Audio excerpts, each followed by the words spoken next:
नमस्ते। कहानियाँ दिल की में आपका एक बार फिर से स्वागत है। हमारी आज की कहानी भावनाओं के बारे में है। हम जब किसी को कोई भेंट देते हैं तो उस भेंट के पीछे के जज्बात जो होते हैं वो ज़्यादा मायने रखते हैं। कभी कभी प्यार से दी हुई भेंट सिर्फ एक भेंट नहीं होती पर एक खुशी का सोत्र बन जाती है। तो चलिए शुरू करते हैं आज की हमारी कहानी, प्यार की भेंट। एक छोटे से शहर के साधारण 2 कमरों के घर में आरती अपने माता पिता और छोटे भाई के साथ रहती थी। उसकी माँ सुनीता घर की जान थी। वो बहुत ही दयालु और समझदार महिला थी जो हमेशा अपने परिवार को प्राथमिकता देती थी। 39 की उम्र में सुनीता ने अपना अधिकांश जीवन तंग बजट में घर चलाने में बिताया था। हालांकि उनके संघर्ष लगातार बने रहते थे, लेकिन वो हमेशा सुनिश्चित करती थीं कि वो घर में सबका ख्याल रखें, अक्सर अपनी इच्छाओं का त्याग करके। 15 साल की आरती, जो एक खुश मिजाज और आंखों में बड़े बड़े सपने लिए हुए आगे बढ़ने वाली लड़की थी, अपनी माँ को बहुत प्यार करती थी। उसने देखा था कि कैसे सुनीता अपने परिवार के लिए अपनी छोटी छोटी ख्वाहिशों का त्याग करती थी, जैसे दिवाली पर नई साड़ी लेने से मना कर देना ताकि बच्चों को नए कपड़े मिल सके, या अपने जन्मदिन पर बिना किसी तोहफे के भी मुस्कुराते हुए कहना कि तुम सबकी खुशी ही मेरा सबसे बड़ा तोहफा है। लेकिन आरती जानती थी कि कहीं ना कहीं उसकी माँ के मन में भी कुछ चाहते हैं जिन्हें वो कभी जाहिर नहीं करती। एक शाम जब आरती डाइनिंग टेबल पर बैठकर पढ़ाई कर रही थी, उसने अपनी माता पिता की बात सुनी। तुम्हारा 40वां जन्मदिन कुछ ही महीनों में आने वाला है, उसके पिता ने हताश से स्वर में कहा। ये सुनकर उसकी माँ हंस पड़ी। इसमें कौन सी नई बात है, एक और साल, एक और जन्मदिन, वही पुराने ढर्रे, वही पुराने कपड़े। कोई बात नहीं, हमारे पास अभी बहुत सारे खर्चे आ रहे हैं, त्योहार का समय आने वाला है, छोड़िए इन सब बातों को। ये सुनकर आरती का दिल टूट सा गया। वो अपनी माँ के लिए कुछ खास करना चाहती थी, कुछ ऐसा जो सिर्फ उनका हो। उस रात जब वह सोने के लिए बिस्तर पर लेटी तो उसके मन में एक विचार आकार लेने लगा। वह अपनी माँ के जन्मदिन पर उनको एक सुंदर सी साड़ी खरीदकर भेंट में देगी, लेकिन कैसे करेगी? आरती को हर महीने 500 रुपये पॉकेट मनी मिलती थी और त्योहारों पर रिश्तेदार कभी कभी नकद तोहफे भी दे देते थे। ये शायद सब मिला के ज़्यादा नहीं होगा, लेकिन मैं कोशिश तो कर सकती हूँ।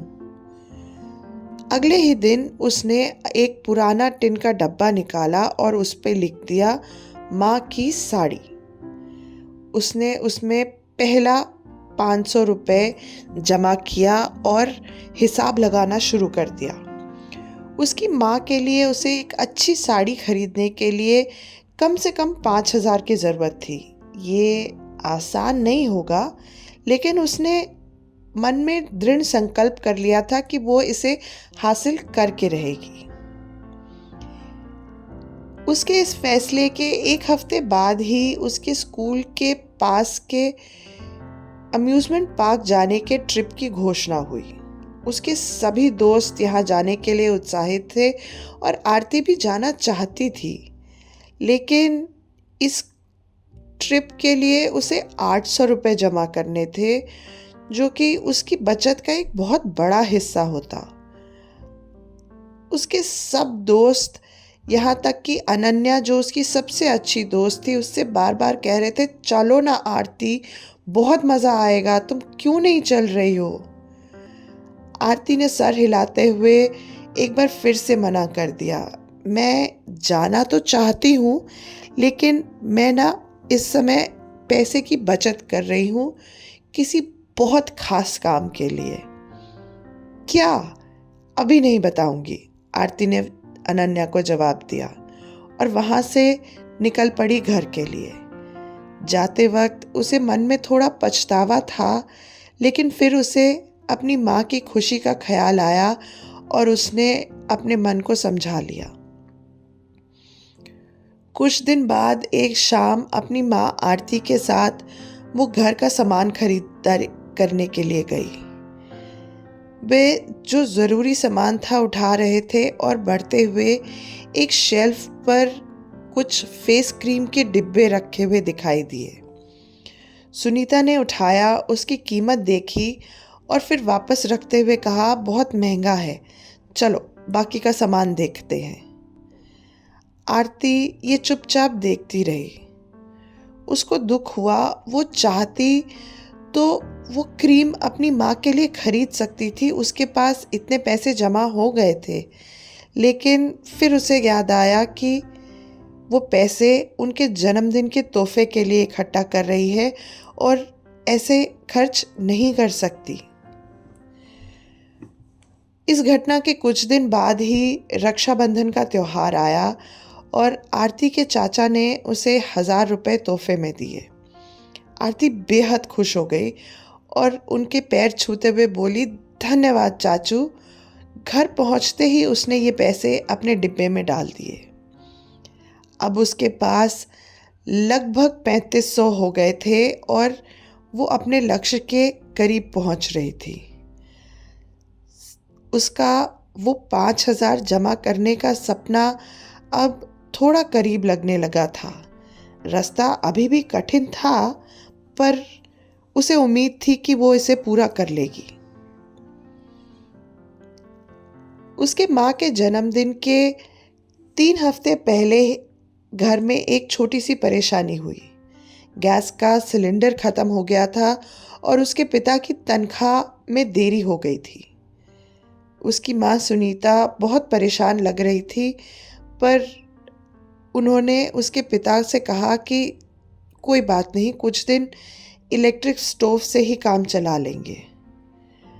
आरती के दिल में आया कि वह अपनी बचत से पैसे निकाल के दे दे, पर फिर उसे अपनी माँ के वो शब्द याद आ गए, तुम्हारी खुशी में ही मेरा तोहफा है। इस बार आरती अपनी माँ को वो खुशी देना चाहती थी जिसकी वो हकदार थी।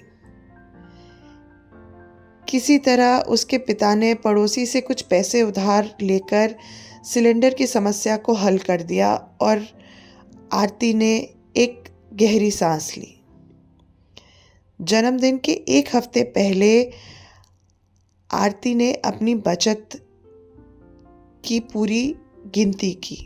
उसके पास लगभग 5000 जमा हो गए थे, पर थोड़े अभी भी कम थे। आरती ने एक बार सोचा कि वो अपनी दोस्त अनन्या से उधार ले ले, लेकिन वो उधार में अपनी माँ के लिए कुछ तोहफा नहीं लेना चाहती थी। आरती ने अपने स्कूल कैंटीन के शाम के स्नैक्स को खाना बंद कर दिया था और उसने ऑटो की बजाय अब पैदल ही चलकर घर आना जाना शुरू कर दिया था, क्योंकि हर एक रुपया जो वो बचाती थी उसके सपने के लिए ज़रूरी था। आखिरकार वो जन्मदिन के एक दिन पहले अपना डिब्बा खोलकर जब बैठी तो उसमें पूरे 5000 रुपये जमा हो गए थे। वो भागकर बाजार गई और अपनी माँ के लिए एक खूबसूरत सी लाल साड़ी जिस पे गोल्डन कढ़ाई का काम किया हुआ था खरीद के ले आई। ये साड़ी एकदम उसकी माँ की तरह सुंदर और बहुत ही प्यारी थी, जो उसे पूरा विश्वास था उसकी माँ के लिए एकदम परफेक्ट होगी। अगली सुबह सुनीता चाय की खुशबू से जगी। आरती सुबह जल्दी उठकर घर में सबके लिए नाश्ता बनाकर चाय लेकर अपनी माँ के पास गई। आज कुछ खास है क्या? उसकी माँ ने मुस्कुराते हुए पूछा। खास तो है ना माँ, आज आपका जन्मदिन है, वो भी 40वां। और शायद कुछ और भी हो, आरती ने शरारती मुस्कान के साथ कहा। नाश्ते के बाद आरती ने एक खूबसूरत से पैकिंग वाला एक पैकेट लाकर अपनी माँ को दिया। जन्मदिन मुबारक हो माँ। सुनीता ने पैकेट देखते हुए कहा, ये क्या है? खुद ही खोल कर देख लो ना माँ, आरती ने जवाब दिया। जैसे ही सुनीता ने वो पैकेट खोला, उसकी आंखें हैरानी से चौड़ी हो गई। ये मेरे लिए है? इतनी सुंदर साड़ी? उनकी आवाज लड़खड़ा सी रही थी। आरती ने सिर हिलाते हुए कहा, मैंने महीनों से पैसे बचाने की कोशिश करके ये आपके लिए खरीदा है। आप हमेशा हमें सब कुछ देती हैं और अपने लिए कुछ भी नहीं करती हैं, तो मैंने सोचा इस बार आपके 40वें जन्मदिन पर कम से कम आपके लिए कुछ कर दूं। सुनीता की आंखों से आंसू बह निकले। उन्होंने साड़ी को कस के पकड़ते हुए कहा, ये सब करने की जरूरत नहीं थी बेटा। मैं जानती हूँ माँ, लेकिन मैं ये आपके लिए करना चाहती थी। आप इसको प्लीज आज पहनिएगा ना। सुनीता ने अपनी बेटी को कसकर गले लगाया। उनका दिल प्यार और गर्व से भरा हुआ था। ये मेरी जिंदगी का सबसे सुंदर तोहफा है। थैंक यू बेटा। उस शाम सुनीता ने साड़ी पहनकर जब अपने परिवार के सामने सबको दिखाया, तो उनके पति और बेटा उनकी तारीफ करना बंद ही नहीं कर पा रहे थे। सालों बाद उन्होंने खुद को कुछ अच्छा और खास पाया था। आरती अपनी माँ की खुशी देखकर अपने पिछले कुछ महीनों के संघर्ष के लिए खुश थी। उस दिन सुनीता ने एक कपड़ा नहीं पाया था, उसने अपनी बेटी का निस्वार्थ प्रेम और उनके बीच के अनकहे बंधन का प्रतीक पाया था। आरती के लिए यह अनुभव एक सबक था कि प्यार से दिए हुए तोहफे महंगे या सस्ते नहीं होते, उनमें सिर्फ खुशियों का एक भंडार सा होता है। आशा है आपको हमारी आज की कहानी पसंद आई होगी, और अगर आपको कभी ऐसा प्यार भरा तोहफा मिला है तो कमेंट्स में हमें ज़रूर बताइएगा। धन्यवाद।